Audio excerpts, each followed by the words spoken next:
ರಾಣಿ ವಿದ್ಯಾನ್ family beautiful ವಂದನೆಗಳು. ರತ್ನಕ್ಕಿಂತಲೂ ಮುತ್ತುಗಿಂತಲೂ ದೇವರ ವಾಕ್ಯ ನನಗೆ ಪ್ರಿಯವಾಗಿದೆ. ತುಂಬಾ ಚೆನ್ನಾಗಿ ಆಡಿದ್ರಿ. Thank you so much. So ಮುಖ್ಯಾಂಶಗಳು ನಿನ್ನೆಯಿಂದ ನೋಡೋಣ. 16ನೇ 16 ಚಾಪ್ಟರ್, ದೇವರು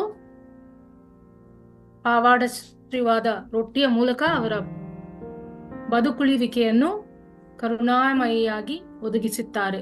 ದಿನನಿತ್ಯ ರೊಟ್ಟಿಯ ಮಳೆಯ ದಿನದಿಂದ ದಿನಕ್ಕೆ ದೇವರ ಮೇಲೆ ಅವಲಂಬಿತವಾಗಿರುವ ಒಂದು ಮಾದರಿಯನ್ನು ಸ್ಥಾಪಿಸುತ್ತದೆ ಮತ್ತು ನಿಗದಿತ ದಿನಗಳಲ್ಲಿ ವಿಶ್ರಾಂತಿ ಪಡೆಯುತ್ತಾರೆ. ಅದ್ರ ಬಗ್ಗೆ ನಾವು ಅಧ್ಯಾಯದಲ್ಲಿ ನೋಡಿದ್ವಿ. ಇವತ್ತಿಂದ ನೀವು ಸ್ಟಾರ್ಟ್ ಮಾಡಿದ್ರಿ 17ನೇ ಅಧ್ಯಾಯ, ಚಾಪ್ಟರ್ 17. ನಾವು ಮಾತಾಡುವಾಗ ದಯವಿಟ್ಟು ಮ್ಯೂಟ್ ಮಾಡಿ. ಯಾರಾದ್ರೂ ಮಾತಾಡಿದ್ರೆ ನಾನು ಏನ್ ಮಾತಾಡ್ತೀನಿ ಅಂತ ಮರ್ತೋಗುತ್ತೆ.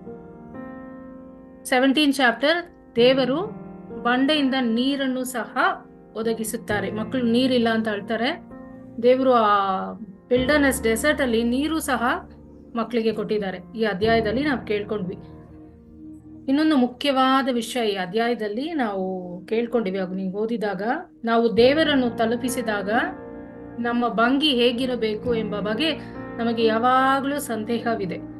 ಮೋಶೆಯು ಬೆಟ್ಟದ ಮೇಲೆ ತನ್ನ ತೋಳುಗಳನ್ನು ಎತ್ತಿ ಪ್ರಾರ್ಥಿಸಿದನು ಅಂತ ನಾವು ಕೇಳಿದ್ವಿ. ಈಗ ಅವನು ತನ್ನ ಕೈಗಳನ್ನು ಕೆಳಗಿಳಿಸಿದಾಗ ಅಮೆಲೇಕ್ಯರು ಗೆದ್ದರು. ಎಸ್, ಅವನು ತನ್ನ ಕೈಗಳನ್ನು ಮೇಲೆತ್ತಿ ಪ್ರಾರ್ಥನೆ ಮಾಡಿದಾಗ ಇಸ್ರೇಲರು ಗೆದ್ದರು ಅಂತ ಹೇಳುವ ಈ ವಚನವು ನನಗೆ ತುಂಬಾ ತುಂಬಾ ತುಂಬಾ ನಾನು ಪ್ರೀತಿಸುವ ವಚನ ಇದು. 17:11 ಎಕ್ಸಡಸ್. ಮೋಶೆ ತನ್ನ ಕೈಯನ್ನು ಎತ್ತಿದಾಗ ಇಸ್ರೇಲರು ಜಯಿಸಿದರು. ಅವನು ತನ್ನ ಕೈಯನ್ನು ಇಳಿಸಿದಾಗ ಅಮಲೇಕರು ಜಯಿಸಿದರು. ಸೊ ಅವನು ಆಯಾಸಗೊಂಡಾಗ ಅವನ ಕೈಗಳನ್ನು ಎತ್ತಲು ಅವನ ಜೊತೆ ಆರನ್ ಮತ್ತೆ ಹರ್ ಇದ್ರು. ಅವನ ಕೈಗಳನ್ನು ಎತ್ತಿಸಿದ್ರು. ಅವನು ಜಪ ಮಾಡಕ್ಕಾಯ್ತು. ಇದು ಕೂಡ ದೇವರ ಒಂದು ಕೃಪೆ ನಮ್ಮ ಜೊತೆ. ನಾವು ಸ್ವಲ್ಪ ಡೌನ್ ಆದಾಗ, ನನ್ಗೇನು ಒಳ್ಳೇದಾಗ್ತಾ ಇಲ್ಲ, ನನ್ ಜಪ ಮಾಡಕ್ ಆಗ್ತಾ ಇಲ್ಲ, ನನ್ ಚರ್ಚ್ಗೆ ಹೋಗೋಕ್ ಆಗ್ತಾ ಇಲ್ಲ, ದೇವರು ನನ್ಗೇನು ಮಾಡ್ತಾ ಇಲ್ಲ ಅಂತ ನಾವು ಹೇಳೋವಾಗ ನಮ್ಮ ಜೊತೆ ನಮ್ಮ ಕುಟುಂಬಸ್ಥರು ಅಥವಾ ನಮ್ಮ ಸ್ನೇಹಿತರು, ಇಲ್ಲ ನೀನ್ ಹೋಗು, ದೇವರು ನಿನ್ನ ಪ್ರೀತಿಸ್ತಾರೆ ಅಂತ ಹೇಳೋಕೆ ನಮ್ಗೆ ಒಂದು ಜೀವ ಇದ್ರೆ ಅದು ದೊಡ್ಡ ಕೃಪೆ. ಎಷ್ಟೇ ಗಿಫ್ಟ್, ಎಷ್ಟೇ ಹಣ, ಎಷ್ಟೇ ಪ್ರಾಪರ್ಟಿ ನಮ್ಮ ಹತ್ರ ಇರ್ಲಿ, ನಮ್ಮ ಜೊತೆ ಒಬ್ರು ನಮ್ಮನ್ನ ಎನ್ಕರೇಜ್ ಮಾಡೋಕೆ ಇಲ್ಲ ಅಂದ್ರೆ we are the poorest people on earth. So ಅದೊಂದು ನಮ್ಗೆ ಒಳ್ಳೆ ಜನ ನಮ್ಮ ಜೊತೆಲಿ ಇದ್ರೆ ದೊಡ್ಡ ಕೃಪೆ, ದೇವರ ಕೃಪೆ. ಆ ಕೃಪೆಗೋಸ್ಕರ ಇವತ್ತು ನಾವು ಬೇಡೋಣ. ಸೊ 18ನೇ ಅಧ್ಯಾಯ, ಜೆತ್ರೋ, ಮೋಸಸ್ ಅವರ ಫಾದರ್ ಇನ್ ಲಾ, ಮೋಶೆಗೆ ಕೊಡಲಿಟ್ಟ ಗೌರವದಲ್ಲಿ ಮತ್ತು ದೇವರು ಇಸ್ರಾಯೇಲರಿಗೆ ತೋರಿಸಿದ ಒಳ್ಳೆತನವನ್ನು ಜೆತ್ರೋ ಸಂತೋಷ ಪಡುತ್ತಾರೆ. ಅದರೆಲ್ಲ ನೋಡಿ ತುಂಬಾ ಸಂತೋಷ ಪಡುತ್ತಾರೆ. ಮೋಶೆಯು ದಣಿ ಬರೆಯದು ದಂಡಾಧಿಕಾರಿಯಾಗಿ ಸೇವೆ ಸಲ್ಲಿಸುತ್ತಾನೆ. ಬೆಳಗ್ಗೆಯಿಂದ ರಾತ್ರಿ ತನಕ ಅವನು ಹೊರಗಡೆ ಕೆಲಸ ಮಾಡ್ತಾನೆ ಇರ್ತಾನೆ. ಜನರ ನಡುವಿನ ವಿವಾದಗಳನ್ನು ಆಲಿಸುತ್ತಾನೆ ಮತ್ತು ಪರಿಹರಿಸುತ್ತಾನೆ. ಯೆತ್ರೋ ಮೋಶೆಯ ಭಾರವಾದ ಕೆಲಸವನ್ನು, ಹೊರೆಯನ್ನು ಗಮನಿಸುತ್ತಾರೆ ಮತ್ತು ಅಧಿಕಾರವನ್ನು ವಹಿಸುವಂತೆ ಅವನಿಗೆ ಸಲಹೆ ನೀಡುತ್ತಾರೆ.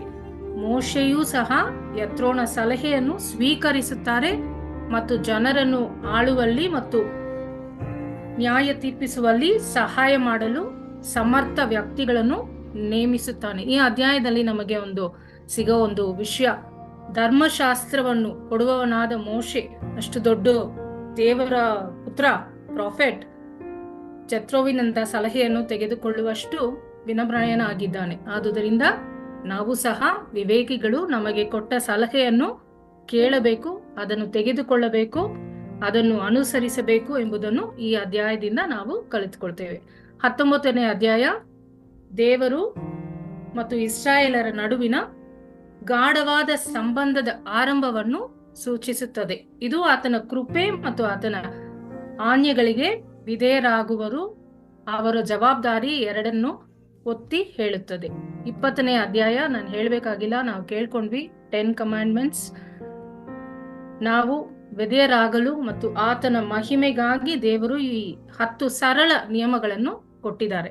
ನೀವು ಹತಾಶರಾಗಿದ್ದೀರಿ, ಏನೋ ತಪ್ಪಾಗಿದೆ ನಮ್ಮ ಬಾಳಲ್ಲಿ, ಕೆಲವೊಮ್ಮೆ ಎಲ್ಲ ತಪ್ಪಾಗಿರುತ್ತೆ ಎಂದು ನಿಮಗೆ ಅನಿಸಿದರೆ ನಾವು ಮಾಡ್ಬೇಕಾಗಿರೋದು ಒಂದೇ ಒಂದು ವಿಷಯ. ದಯವಿಟ್ಟು ನಿಮ್ಮ ಬೈಬಲ್ ಅನ್ನು ಓಪನ್ ಮಾಡಿ ಓದಿ ಅದನ್ನು ಅನುಸರಿಸಲು ಪ್ರಯತ್ನಿಸಿ. ನೀವು ತಕ್ಷಣ ನಿಮ್ಮಲ್ಲಿ ಪ್ರಮುಖ ಬದಲಾವಣೆಯನ್ನ ನೋಡುತ್ತೀರಿ ಮತ್ತು ಅಂತಿಮವಾಗಿ ನಿಮ್ಮನ್ನು ಸಮೃದ್ಧಿಯುತ್ತ ಕರೆಯೊಯ್ಯುತ್ತದೆ. ನಿಮ್ಮ ಬಾಳು ಚೇಂಜ್ ಆಗುತ್ತೆ.